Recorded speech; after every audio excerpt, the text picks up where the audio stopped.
नमस्कार, Byju's exam prep IAS Hindi में आप सभी का स्वागत है। और आज हम 8 मई के प्रमुख समाचारों पर आधारित कुछ प्रमुख प्रश्नों पर चर्चा करने वाले हैं। तो आइए शुरू करते हैं आज का डेली क्विज। आज के प्रश्नों पर चर्चा करने से पहले एक महत्वपूर्ण सूचना आप सभी के लिए है। जैसा कि आप सभी जानते हैं कि आपके प्री एग्जाम को ध्यान में रखकर हमारे द्वारा क्रैश कोर्स का आयोजन किया जा रहा है और इसी क्रम में कल यानी कि 9 मई को इंटरनेशनल रिलेशन का दूसरा सेशन आयोजित किया जाएगा। आप सभी को पता है सुबह 10 बजे से इसका लाइव प्रसारण किया जाता है। तो आप सभी को ध्यान में रखना है कि कल अंतर्राष्ट्रीय संबंध के दूसरे सेशन का आयोजन किया जा रहा है। आइए देख लेते हैं आज के प्रश्नों को। यहाँ पर जो क्वेश्चन नंबर 1 है वो है कि अंतरिक्ष विज्ञान और प्रौद्योगिकी जागरूकता परीक्षण यानी कि स्टार्ट कार्यक्रम के संबंध में निम्नलिखित कथनों पर विचार कीजिए। और यहाँ पर आपको 2 कथन दिए गए हैं और आपसे पूछा जा रहा है उपयुक्त कथनों में से कौन सा कथन सही है। आइए देख लेते हैं एक एक करके दोनों कथनों को। यहाँ पर जो पहला कथन है वो ये कह रहा है कि यह अंतरिक्ष प्रौद्योगिकी पर बुनियादी ज्ञान प्रदान करने के लिए स्कूली बच्चों हेतु इसरो द्वारा आयोजित एक प्रायोजित कार्यक्रम है। तो यहाँ पर आपको ध्यान में रखना है कि इससे जुड़ा हुआ एक न्यूज़ आज के द हिंदू समाचार पत्र में आया है और जब आप इसका हेडलाइन देखते हो तो यहाँ पर लिखा हुआ है कि ISRO to start online training program for college students. तो यहाँ पर आपको फोकस करना है कॉलेज स्टूडेंट्स के ऊपर और इसके आधार पर अगर देखा जाए तो यहाँ पर आपका जो पहला कथन है वो गलत सिद्ध होता है, यानी कि यहाँ पर पहला कथन जो है वो गलत है। आइए देख लेते हैं दूसरे कथन को। दूसरा कथन है कि यह कार्यक्रम अंतरिक्ष विज्ञान के विभिन्न क्षेत्रों को कवर करेगा जिसमें खगोल विज्ञान और खगोल भौतिकी, सूर्य भौतिकी तथा सूर्य पृथ्वी परस्पर क्रिया, यंत्रण और ऊपरी वायुमंडल का अध्ययन शामिल हैं। तो यहाँ पर आपको ध्यान रखना है जब आप इस न्यूज़ को आगे पढ़ते हैं तो इसके बारे में जानकारी दी गई है कि ये जो प्रोग्राम जिसको हम लोग बोल रहे हैं स्टार्ट, इसमें जो है किन किन चीज़ों को कवर किया जाएगा। तो आप देख सकते हैं यहाँ पर न्यूज़ में भी ये बताया गया है कि ये जो प्रोग्राम है वह जो है स्पेस साइंस के अलग अलग आयामों को कवर करेगा जिसमें astronomy, astrophysics, heliophysics, sun and earth interaction, इन सभी के बारे में जो है अध्ययन किया जाएगा। तो यहाँ पर इसके आधार पर अगर देखा जाए तो दूसरा कथन जो है वो पूरी तरीके से सही है, यानी कि क्वेश्चन नंबर 1 का आंसर होगा आपका ऑप्शन नंबर बी। यहाँ पर जो है दूसरा कथन सही है, पहला कथन जो है वो गलत है। तो इस न्यूज़ को आप लोग जरूर ध्यान से पढ़ेंगे, आने वाले समय में इससे क्वेश्चंस बनाए जा सकते हैं आपके एग्जाम में। आइए देख लेते हैं दूसरे प्रश्न को। और दूसरा प्रश्न है निम्नलिखित में से कौन से कानून देखते ही गोली मारने के आदेश से संबंधित हैं, यानी कि शूट एट साइट से संबंधित है। और यहाँ पर आपको 5 कथन दिए गए हैं और आपसे पूछा जा रहा है कि सही कथन का आपको चुनाव करना है। तो यहाँ पर अगर हम इससे जुड़े हुए न्यूज़ को देखें जो कि इंडियन एक्सप्रेस में आया है, वहाँ पर यह बताया गया है कि मणिपुर में जो शूट एट साइट का ऑर्डर दिया गया है वह किस लॉ के आधार पर दिया जाता है।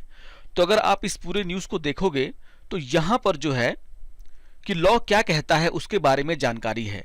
और यहाँ पर यह साफ साफ कहा गया है कि जो CRPC है यानी कि code of criminal procedure CRPC 1973, उसकी जो सेक्शन 41, 60 और सेक्शन 149, 52 वो जो है इसको लेकर के चर्चा करता है कि आखिर शूट एट साइट का ऑर्डर कब जारी किया जा सकता है। तो यहाँ पर जो पूछा जा रहा है कि आखिर किस कानून के तहत जो है देखते ही गोली मारने के आदेश दिए जा सकते हैं, तो उसमें तो जो पॉइंट नंबर 2 है जिसमें कहा गया है आपराधिक प्रक्रिया संहिता CRPC, वो तो है। जैसे यहाँ पर बताया गया कि CRPC के किन धाराओं के अंतर्गत ऐसे आदेश जारी किए जा सकते हैं।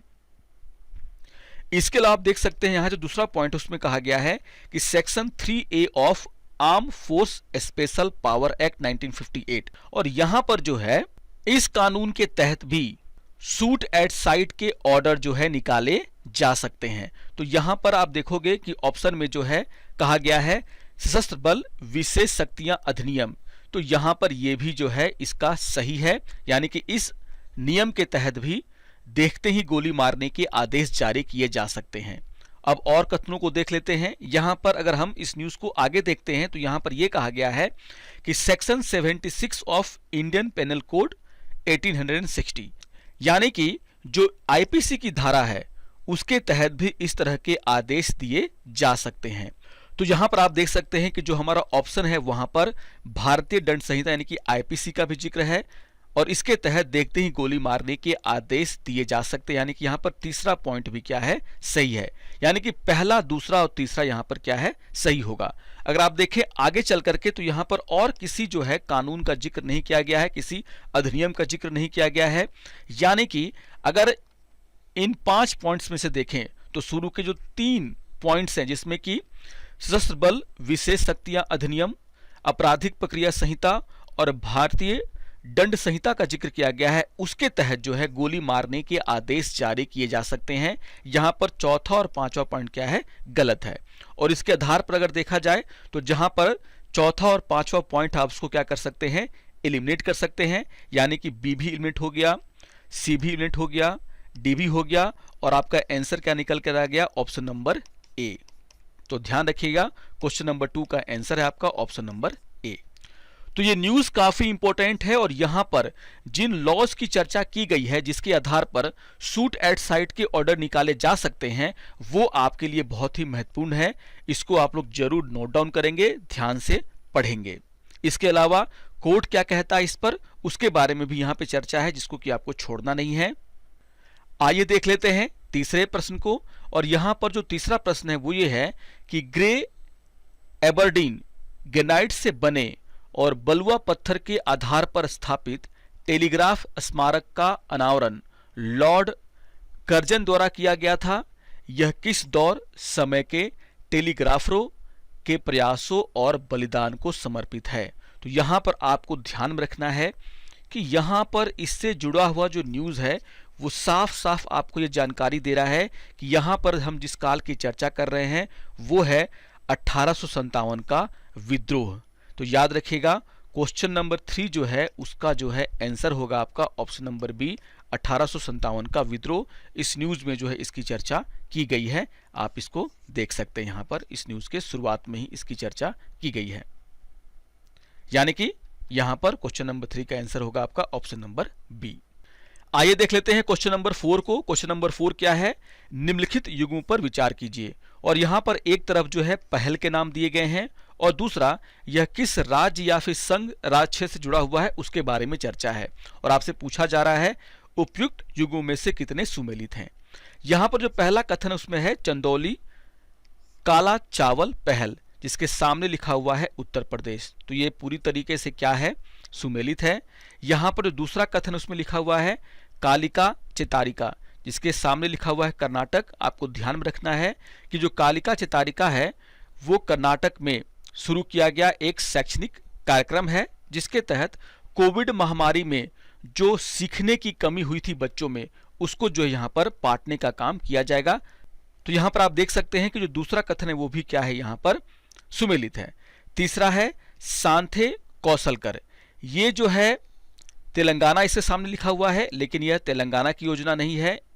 यहां पर जो चौथा ऑप्शन है वो है सारथी और सखी मानसिक स्वास्थ्य हेल्पलाइन, जिसके सामने लिखा हुआ है महाराष्ट्र। तो यहां पर ये भी क्या है, सुमेलित नहीं है। यानी कि यहां पर जो 2 युग्म है वो क्या है, सुमेलित हैं। और इसीलिए क्वेश्चन नंबर 4 का आंसर होगा आपका ऑप्शन नंबर बी, केवल 2 युग्म ही क्या है, सुमेलित हैं। आइए अब एक प्रीवियस ईयर के क्वेश्चन पे चर्चा कर लेते हैं और ये क्वेश्चन 2011 में पूछा गया था। क्वेश्चन नंबर 5 है कि भारत में किसी धार्मिक संप्रदाय या फिर समुदाय को यदि राष्ट्रीय स्तर पर अल्पसंख्यक वर्ग का दर्जा दिया जाता है तो वह किस या फिर किन विशेष लाभ या लाभों का हकदार हो जाता है। और यहाँ पर आपको 3 ऑप्शन दिए गए हैं और आपसे पूछा जा रहा है उपयुक्त में से कौन सा कथन सही है। आइए देख लेते हैं पहले कथन को। पहला कथन है यह संप्रदाय समुदाय विशेष शैक्षणिक संस्थानों की स्थापना और संचालन कर सकता है। तो यह बिल्कुल सही कथन है। अगर मान लीजिए भारत में किसी को अगर राष्ट्रीय स्तर पर अल्पसंख्यक वर्ग का दर्जा मिलता है किसी संप्रदाय को समुदाय को, तो वो क्या कर सकता है, अपने लिए विशेष शैक्षणिक संस्थान स्थापित कर सकता है, उसका संचालन कर सकता है। तो ये कथन जो है वो पूरी तरीके से सही है। देखिए यहाँ पर जो पहला कथन है वो तो सही है और इसके आधार पर अगर देखा जाए तो यहाँ पर जो है अभी हम किसी भी ऑप्शन को एलिमिनेट नहीं कर सकते हैं। देखते हैं दूसरे कथन को। दूसरा कथन है कि भारत के राष्ट्रपति स्वमेव इस संप्रदाय समुदाय के एक प्रतिनिधि को लोकसभा में मनोनीत कर सकते हैं। तो यहाँ पर ऐसा तो कोई प्रावधान जो है हमारे संविधान में नहीं है कि कोई अल्पसंख्यक वर्ग के किसी व्यक्ति को क्या किया जाए, राष्ट्रपति के द्वारा लोकसभा में मनोनीत किया जाए। यानी कि दूसरा जो कथन है वो गलत है। अब आप देख सकते हैं कि जहां जहां भी दूसरा है हम वहां पर उसको इलिमिनेट कर सकते हैं। यहां पर जो ऑप्शन नंबर बी इलिमिनेट हो गया, ऑप्शन नंबर डी इलिमिनेट हो गया, यानी कि आंसर या तो ए होगा या फिर सी होगा। अब देख लेते हैं तीसरे कथन को। तीसरा कथन क्या है? यह संप्रदाय या फिर समुदाय प्रधानमंत्री के 15 पॉइंट कार्यक्रम से लाभ प्राप्त कर सकता है। तो ये बात भी बिल्कुल सही है। देखिए, प्रधानमंत्री के द्वारा 15 पॉइंट का कार्यक्रम चलाया गया था जिससे कि जो अल्पसंख्यक वर्ग है उनको जो है सहायता पहुंचाई जा सके। तो यहां पर तीसरा कथन सही है। इसका मतलब है कि आपका ए भी इलिमिनेट हो गया, यानी कि आंसर निकल कर आ गया आपका ऑप्शन नंबर सी। यानी कि क्वेश्चन नंबर 5 का आंसर है आपका ऑप्शन नंबर सी, पहला और तीसरा। आइए अब आज के फैक्ट ऑफ द डे के ऊपर चर्चा कर लेते हैं और यहां पर हम चर्चा कर रहे हैं चेंजेस इन PMLA यानी कि prevention of money laundering act में जो चेंजेस किए गए हैं उसको लेकर के।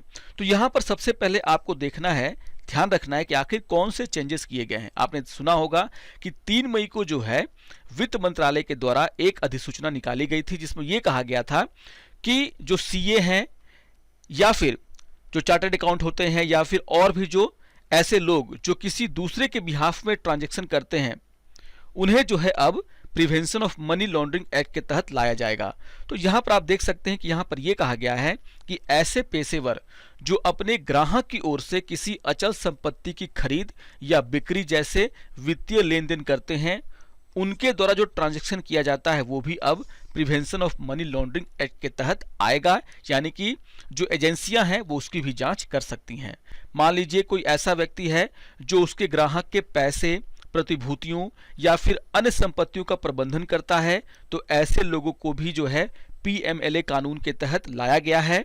अगर आप किसी व्यक्ति के बैंक या फिर उसका जो बचत है या फिर जो उसका प्रतिभूति खाता है उसका प्रबंधन करते हैं, अगर आप कंपनियों के निर्माण में, उसके संचालन में, उसके प्रबंधन में या फिर जो व्यापारिक संस्थाएं होती हैं उनकी खरीद और बिक्री में हेल्प करते हैं, तो ये सारी एक्टिविटी भी अब क्या होगी, PMLA के अंतर्गत आएगी। तो ये एक बहुत ही इंपॉर्टेंट जो है यहाँ पर सरकार के द्वारा एक अधिसूचना निकाली गई थी कि इन गतिविधियों को करने वाले व्यक्तियों को भी जो है अब PMLA के अंतर्गत लाया गया है। अब यहां पर आपको यह ध्यान में रखना है कि आखिर ऐसे बदलाव क्यों किए गए हैं। आप सभी को ध्यान में रखना है कि जो फाइनेंशियल एक्शन टास्क फोर्स है यानी कि वित्तीय कार्रवाई कार्यबल है, जो कि एक ऐसी संस्था है जो ये देखती है कि जो ट्रांजैक्शन होते हैं उसका जो पैसा है वो गलत चीजों में जो है ना उपयोग किया जाए, जैसे मनी लॉन्ड्रिंग है या फिर जो आतंकवादी घटनाएं होती हैं उसके वित्त पोषण में उसका पैसा ना खर्च किया जाए। तो यहां पर सभी देशों को यह दिखाने की आवश्यकता होती है कि वे जो है जो फाइनेंशियल एक्शन टास्क फोर्स के जो निर्देश हैं उनके अनुरूप अपने देश के कानून में बदलाव कर रहे हैं, ताकि ये सुनिश्चित किया जा सके कि देश इसको लेकर के गंभीर हैं और वो भरसक वो प्रयास कर रहे हैं कि उनके देश से या फिर उनके देश के द्वारा कोई भी ऐसा काम ना किया जाए जिससे कि मनी लॉन्ड्रिंग को बढ़ावा मिले या फिर आतंकवादी वित्तपोषण को बढ़ावा मिले। और इसलिए भारत के द्वारा जो है इस तरह के कार्य किए जा रहे हैं। तो इन बातों को आपको ध्यान में रखना है, काफी इंपॉर्टेंट जो है ये न्यूज है। तो आशा करता हूं कि आप सभी को आज का ये डेली क्विज पसंद आया होगा, समझ में आया होगा। सारे क्वेश्चन को आप एक बार फिर से रिवाइज करें, इससे जुड़े हुए जो न्यूज हैं उनको आप लोग रिवाइज करें ताकि इसका पूरा फायदा आपको मिल सके। और अगर आपको ये सत्र अच्छा लगे तो आप जरूर इसको लाइक करें, सब्सक्राइब करें और दूसरों को भी इसके बारे में सूचना दें। तो मिलते हैं अगले सत्र में, तब तक के लिए नमस्कार और धन्यवाद।